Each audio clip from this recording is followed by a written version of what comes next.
What's up, guys? This is Dan from Team Wise Guys. I just I won a regional this weekend in Dallas. Didn't do so hot in the main event, unfortunately, but this is the build. If I could have played in the main event, I feel like I would have done well. So we're going to start off. Got 3 quick fix.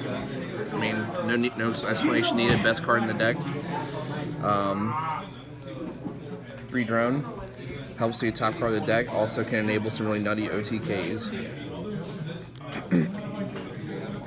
3 super agent, heart and soul of the deck. Just calling this card right sometimes can fix your bad hands, and luckily right now it's pretty easy to guess what most of the meta is.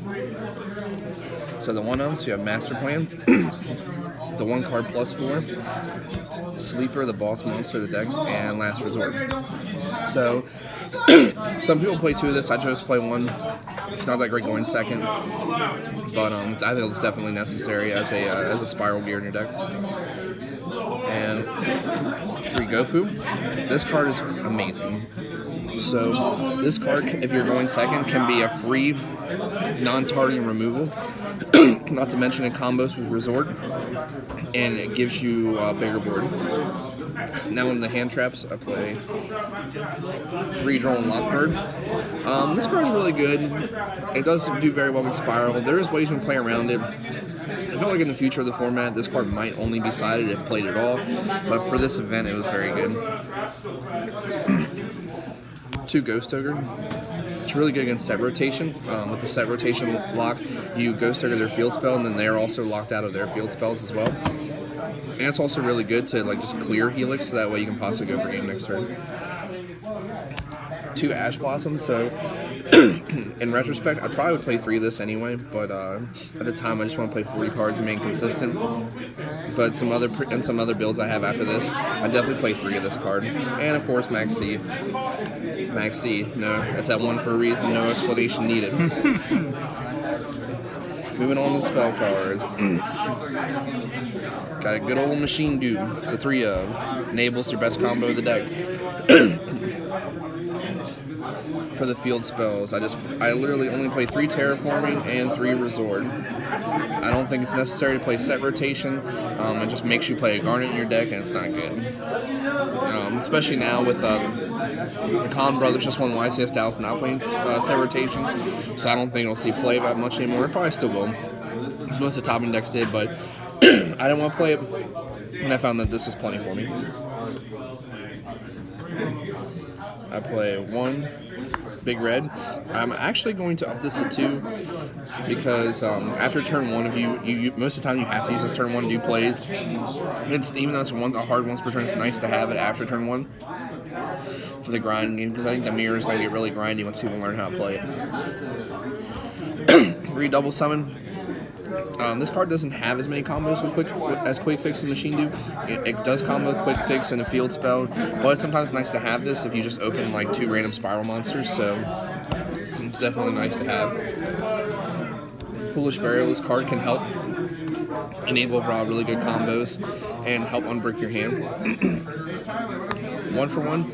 So I was on the fence about playing this at first, but because it's Ash Bait and it just leaves you 3 cards left in hand, but it just raises your ceiling so high, so it's not. You should play him. Last spell is Soul Charge. This card's not that good in the deck. I definitely would not play this, but there was one time that came up and it was good, but it doesn't do anything unless you're already doing stuff. So that's why I just personally don't care for it. But I can understand why people would play it. But in my future builds, I will not be playing this anymore. I feel like so much in the deck already floats that you don't need it. Well, like I said, it doesn't start anything. It just only helps you if you're already doing stuff. And I only play 1 trap, Rescue. In my future builds, I also play Utility Wire again. But I tried just because Utility Wire wasn't great going second. I just played Rescue, but I definitely would probably keep Utility Wire. Moving on to the extra. The star of the deck, Double Helix. I only played 2. Didn't think 3 was necessary. I never wanted a 3rd all day. 1 Link Spider for Gofu. And here's the Proxy Dragon that you also play with Gofu, so you can make Ningirsu. Ib's an important stepping stone in the combo. You make this more often than this. Ningirsu. So Gofu by itself makes this card, and it's non-targeting removal, which is really good with all the boards that Spiral can make. Not to mention against Helps other problem cards. Decode. This is probably one of the most made cards in the extra deck outside of Double Helix. Most of the time you'll go into this after Helix summons Master Plan, so that way you can add your field spell and a monster. Double Firewall. So you don't make this that often. I think I made this like once or twice all day. It only gets made if your opponent doesn't have out to your super board. But definitely still needs to be played. It just doesn't get made that often. And last but not least, the Lynx Orlo Dragon. This card is bonkers. The card just came out, right? Yeah, this card is amazing. It can it just steals monsters, and then they don't even go back to your opponent's field. They just leave they go to grave from your field after you take them the turn after. So it's very good with dealing with problem cards, especially like Baguska and on your opponent's sleeper, because you steal your opponent's sleeper while it's clipped with last resort. You then use this effect so that way you can clear their field. So it's very, very powerful. So the synchros, I just played Coral Dragon and I played Ancient Fairy. You need these for Gofu. If you have Resort, like I said, when you synchro with Coral Dragon, you draw a card. And he can be, if you're going second, he can help remove problem cards. Ancient Fairy, we all know this does. Pops field spells, searches field spells, and special summons. On to the Xyz monsters. I played Princess Sprite and Dualahan for my rank 1s.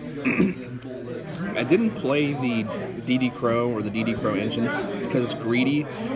You're only making the Recital Starling if you're already winning. So I just want good utility rank 1s that can help me get stuff. So this can help me kill my opponent, and this can help me get powerful spells. So I felt like these were necessary. And the last monster in the extra deck, Babuska. Never made it. However, I do see the times where you could make it and it could be useful. So I do acknowledge the fact that it should be necessary to play. I know Dweller is also really good, but I probably would play Baguska. I think I'm very happy with the rest of the extra deck. And this card just can sometimes be harder to out. He's just really tired. That's why he didn't come out. On to the side deck. Play 3 Winter Cherries, so I might not play this card anymore. There's some times they can still do stuff even after you use it. I know there was time in testing with one of my teammates that I cherried him twice and he still was able to win. How often this weekend did you use it? Not very often, but it's not the amount of usage that makes it good or bad. It's what you do use it. Like sometimes if they just have Drone Agent, it can win the game, but so it did win me that game in the regional, but if they have other stuff, like there's a quick fix involved, this card definitely does not do everything it needs to, unfortunately. 2 system down. I was in fear of ABC with the Strudo. They weren't as good. They didn't do as well as I thought they would, but I just wanted to be prepared. Probably will cut this for some other cards you'll see later in the side deck. 2 Twin Twister. It's pretty good. Can help deal with resorts and pendulum scales. Regeki Darkhold. Board wipes are still good, guys. I don't know if you know this, but they are. And this card can definitely come in handy if you're facing down a big pendulum board or a less than robust spiral board. They'll always be good cards. MVP of the side deck. Want to play 3 Book of Eclipse. This card is retarded. Like, if you can flip their sleeper and activate Resort, you literally just summon an agent and you clear their whole super board. It can get rid of Baguska. It can act as a pseudo D-barrier against spirals. It's very, very good. I will definitely want to play 3 of these and cut the system down for it. Chaos Trap Hold. It's good if you're going first against Pendulum. Also, True Draco. Didn't side this card in, but I definitely understand its power. And last but not least, 2 Anti-Spell Fragrance. Again, auto win against Pendulum if they don't have Purple Poison. And it definitely slows down the mirror if you're playing first, because then they just set all their field spells and all their power spells. The card's so annoying, Purple Poison. Alright guys, that's my regional main deck profile. Make sure you like the Wise Guys page, subscribe to us on YouTube, and let us know what you think. Thank you.